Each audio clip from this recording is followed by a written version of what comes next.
Good morning. Here we are once again. We're at the very lovely corner of Glenwood and Lunt. We're in the heart of Rogers Park, and you're tuned in for another edition of Live from the Heartland Radio. I am Michael James. I am your host for this morning's edition. It's not a very sunny day, but there's prospects of sunshine, and we look forward to sunshine because the sun shines on those people who got sense enough to stand in it, and we want to stand in it because it's summertime and we're ready to roll. And let's get rolling with our show. I've got a very good friend of mine today, Rus Bradburd, and he has been a guest on this show periodically when he comes in from the Southwest, where he lives up there in New Mexico, outside of El Paso, Texas. And we usually talk border politics. We talk basketball in Ireland. We talk Chicago things. And good morning to you, Rus. It's good to be back at the Heartland, Mike. It's great to have you back. You and your lovely wife, Connie, and your daughter, Alma, have decided to return to your homeland for the summer, and you're living here, which is an honor. That's right. We're here for the summer. New Mexico's beautiful, but it's just a little bit hot in the summer, so we wanted to get back home to the north side. Well, people who have listened to the show before know that you played basketball at North Park College when they were a championship team. I've talked about how you became one of the world's best dribblers, and you've trained some notable basketball players because you said to me one time, well, I wasn't that good, so I had to learn how to do something really well. Tell us about your dribbling skills. Well, first, since there's so many politicians in trouble now for misrepresenting their service in Vietnam, to say that I played at North Park isn't exactly correct. I sat on the bench at North Park for 3 years, but I worked hard to be a good dribbler, and there's a sort of a series of dribbling drills and skills that are difficult to convey on the radio, but sort of Harlem Globetrotter kind of stuff. And I used to go around teaching it to players of all levels, and I still do it some, but it's hard to stay in shape to do it anymore. The last notable person I remember you were coaching was Shane Battier. How did you improve his skills? Well, I would like to think so, but the most recent one was, and it's actually I wrote about it for Slam magazine, pretty interesting magazine, Slam.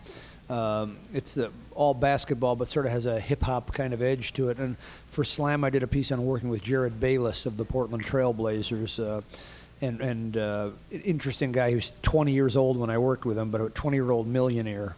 And spent a week with him in Phoenix last summer. So that was in Slam magazine.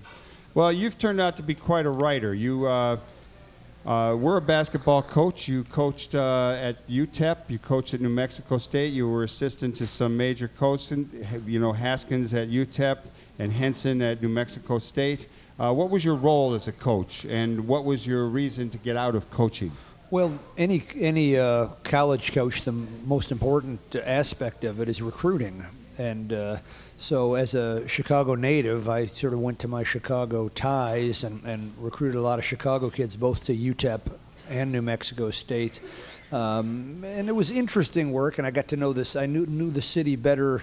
I always knew the city pretty well, but I didn't know the south side and the west side as well as I eventually wound up knowing them. But it was, it's interesting work, but it in a way, it's a grind, and there's a certain ethics to it that I'm not even if you're not giving kids Mercedes-Benzes and that kind of thing. There's an ethics to it. I think that an emphasis on it that I think is distorted, and there's I have real trouble with the college athletics and their place at universities in our culture now. So that's eventually why I got out of it. I got burned out and sort of disillusioned. So I was in it for 16 seasons, but I've been out of it since the year 2000.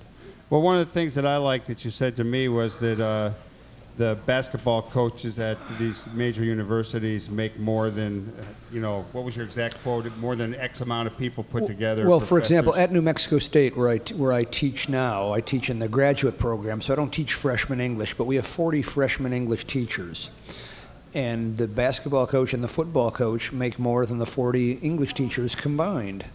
And I just think it's troublesome to me because if my son or daughter were ever to go to New Mexico State, they're never going to meet the basketball coach or the football coach, but they're going to get stuck with a freshman English teacher who's underpaid and hates his job and can't wait to get out of there. And there's rapid turnover, and so it's somewhat of a labor scam, I think, in some ways. It has to do with the hiring of graduate assistants to teach important college classes, but it also has to do with the overemphasis and overfunding of college athletics.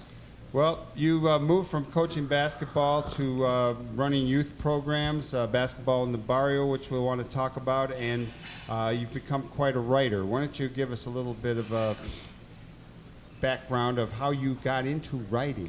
Well, I was always a big reader, like most writers who most writers are readers who have sort of spilled over, and so I was a big reader. And when I went to New Mexico State in 1994, I met the novelist Robert Boswell, novelist and short story writer. And Robert Boswell was a very accommodating and very nice, but he was also interested in basketball. And we'd get together after the games, and he'd want to talk about the games, and I'd want to talk about, what writers I should be reading.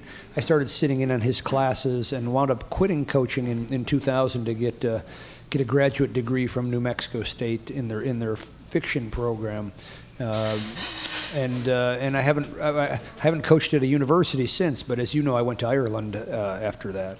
Yeah, you coached the Tralee Tigers and won, actually, after in your second year, won the championship over there, and I was blessed, as they say, to be there and take pictures of you pointing fingers and encouraging your team in the locker room. As a writer, you've come out with 2 books, Patty on the Hardwood, which is about your experience both learning to play the fiddle in Ireland, and your new book, 40 Minutes of Hell, about the legendary coach Nolan Richardson.